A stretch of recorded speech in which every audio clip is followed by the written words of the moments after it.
ममता बनर्जी के भतीजे अभिषेक बनर्जी और उनके वकील अभिषेक मनु सिंघवी को सुप्रीम कोर्ट ने तगड़ा झटका दे दिया।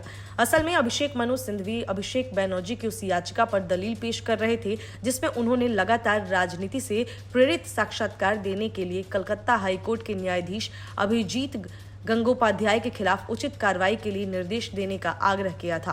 बनर्जी की मांग थी कि शिक्षक भर्ती घोटाले की सुनवाई कर रहे जस्टिस गंगोपाध्याय को हटाया जाए।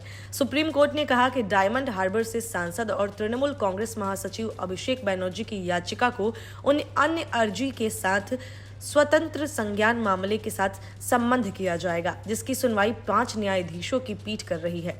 सुप्रीम कोर्ट ने एमबीबीएस की आरक्षित श्रेणी की सीट के लिए इच्छुक अभ्यर्थियों की जाति प्रमाण पत्र जारी करने के कथित घोटाले से संबंधित सभी याचिकाओं को 29 जनवरी को अपने हाथ में ले लिया था। इससे पहले सीबीआई जांच कराने के मुद्दे पर कलकत्ता हाईकोर्ट की 2 पीठ में टकराव की स्थिति पैदा हो गई थी, क्योंकि एक जज अभिषेक बनर्जी को राहत देने के लिए दबाव डाल रहे थे और दूसरा जज ऐसा नहीं करना चाह रहा था। शीर्ष अदालत की 5 न्यायाधीशों की पीठ इससे पहले इस विवाद को निपटाने के लिए 27 जनवरी को अवकाश के दिन बैठी थी, जहां एक असहमत न्यायाधीश गंगोपाध्याय ने खंडपीठ के उस आदेश को खारिज कर दिया था जिसने उनके निर्देश को रद्द कर दिया।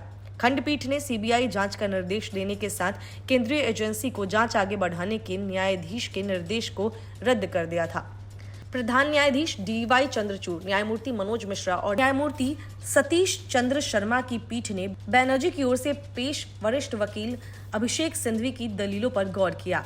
इसमें मांग की गई कि न्यायमूर्ति गंगोपाध्याय लगातार राजनीति से प्रेरित साक्षात्कार दे रहे हैं और उन्हें इस तरह के बयान देने से रोका जाना चाहिए।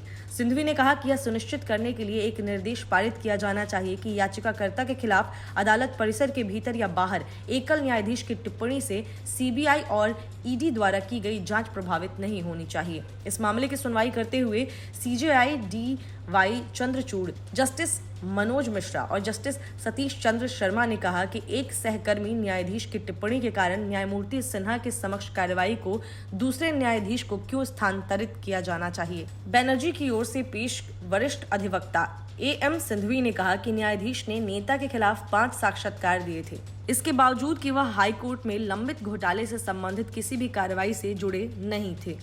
जब सिंघवी ने कहा कि वह हाईकोर्ट के न्यायाधीश के खिलाफ विशेष अपील के लिए दबाव नहीं डालेंगे, तो पीठ ने कहा कि याचिका को स्वतंत्रता संज्ञान मामले के साथ संबंध किया जाएगा। वरिष्ठ वकील ने कहा कि उच्च न्यायालय की न्यायमूर्ति अमृता सिन्हा की पीठ से मामले को स्थानांतरित करने के अनुरोध संबंधी याचिका पर विचार किया जा सकता है। Bureau report, news of India.